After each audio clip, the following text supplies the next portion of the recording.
I'm Brooke Madden. I graduated from OU 2 years ago, 2006. I love creating an atmosphere instead of like one piece for someone to look at, creating an entire room for people to really feel that could get to all their emotions. This installation is my 7th installation to do, so I'm pretty excited to have the opportunity to show it somewhere, because doing installations is a hard thing to actually show places. Most people don't have the space. Obviously it's problematic that people can't just buy your installation. No one has a free room in their house that they can just, buy it and just throw it in their spare bedroom. But, it gives you an opportunity to really make people feel. My work basically revolves around nature. I really like circles a lot. I always look at things really close in nature, go on lots of walks and, look up close at flowers or leaves and notice the patterns, and thought it was so amazing.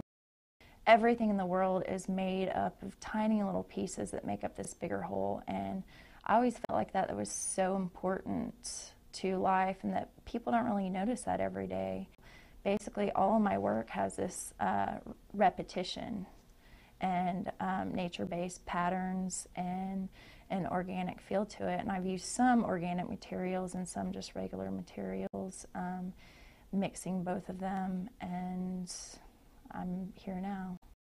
I'm wanting to create an environment for the viewer, and I've got a small room that I'm going to try and reshape with these circles that are overlapping fabric circles with these wires coming out of it that will be put in the walls, and they'll be backlit.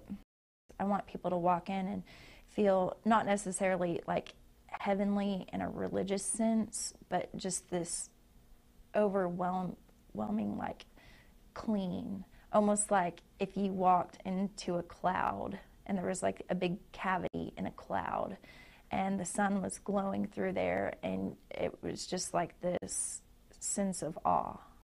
I start out with sheets of fabric and lay them down in strips on plastic and glue them with a mixture of carpenter glue and Elmer's glue, and lay those sheets out and let them dry, then peel those sheets up and cut them into squares and run this wire through, and then layer another piece of fabric and glue down, sandwich them together, and then put a plaster weight on top of it so it can glue flat on the surface with the wire poking up. The wire doesn't make it knock over. And then once that's dry, just peel them off and trim them. Yeah, walking through this space, it's so hard when you submit a proposal and you haven't seen the space yet, Once I got in there, it seemed like there wasn't ever that perfect room that I had in my mind, and I knew it was going to be that way, but, walked through and found a couple of spaces that were like, well, I could do it here, I could do it here. And then I came to the room with the window, and I thought that'd be really cool so people could actually see in my space from the outside. I want people to walk in the space and feel like they're in something that's living, that it feels very much alive. I kind of hope that I can just make people look at my installation in a way that they might think about nature in the sense of things that you don't see on an everyday basis, but you do, like things that you do see, but you don't really stop and look at. And maybe just change the way people think about the things that they see in everyday life. And maybe, the next time they're washing their hands and they see, the bubbles forming from the soap, they might think back just for a second and, maybe recognize all the patterns in nature a little bit more, and might just think back on my work and maybe help people see life in just a little way.